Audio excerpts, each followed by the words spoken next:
मेरे बच्चों, कई बार तुम अपनी ज़िंदगी में दुखी होते हो, परेशान होते हो, तो इसके लिए किसी व्यक्ति को दोष देते हो या कई बार भगवान को दोष देते हो।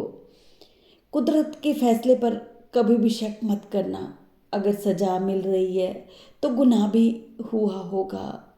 अगर ज़िंदगी में दुख आए हैं तो कोई ना कोई ऐसा कर्म जरूर किया होगा।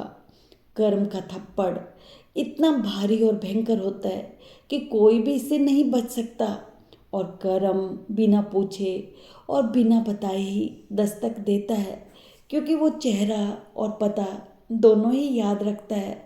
कर्म के पास ना तो कागज है ना किताब है, फिर भी उसके पास सारे जगत का हिसाब है। कर्मों से डरिए, ईश्वर से नहीं। ईश्वर तो माफ़ कर देता है, पर कर्म कभी नहीं माफ़ करता।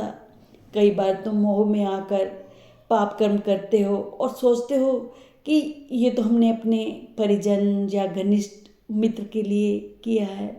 पर ये बात सदा याद रखो कि कोई भी बुरा कर्म केवल करने वाले को ही भोगना पड़ता है, कोई और भागीदार नहीं होता। कर्म करने में आपकी मनमानी चल सकती है, लेकिन फल भोगने में नहीं। कर्म ध्यान से करो, क्योंकि ना तो किसी की दुआ खाली जाती है और ना ही किसी की बद्दुआ। मेरे बच्चों, कभी किसी की आत्मा मत दुखाया करो, कभी बद्दुआ मत लिया करो।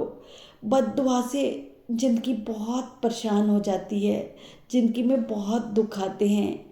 और मेरे बच्चों, जब तुम कोई भी कर्म करते हो ना, सोच समझ के किया करो, क्योंकि उसका फल तो तुम्हें भोगना पड़ता है। कोई तुम्हारे कर्म में भागीदार नहीं बनेगा। अब देखो, अगर बच्चा बीमार होता है, माँ चाहती है कि बच्चे की बीमारी वो ले ले और बच्चा ठीक हो जाए।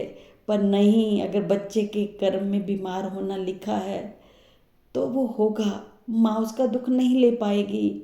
अब राजा जनक की बेटी और राजा दशरथ की पुत्र वधु सीता, अलौकिक विवाह हुआ, परंतु मिला बनवास। फिर बनवास में भी अपहरण, फिर अग्नि परीक्षा, अंत में भी गर्भवती सीता को देखना पड़ा। परिवार वियोग, पृथ्वी पर राज करने वाले पिता और ससुर चाहकर भी सीता को सुख नहीं दे पाए। फिर एक साधारण मनुष्य कैसे अपनी संतान को उनके अपने कर्म के बिना सुख दे सकता है। तन मन धन से प्रयास करो, परंतु ये मत भूलो कि किसी को सुख उसके अपने कर्म से ही मिलता है, दूसरे के कर्म से नहीं। इसलिए मेरे बच्चों, अपने कर्म को बहुत सोच समझ कर किया करो, क्योंकि उसका फल तो तुम्हें ही भोगना पड़ेगा।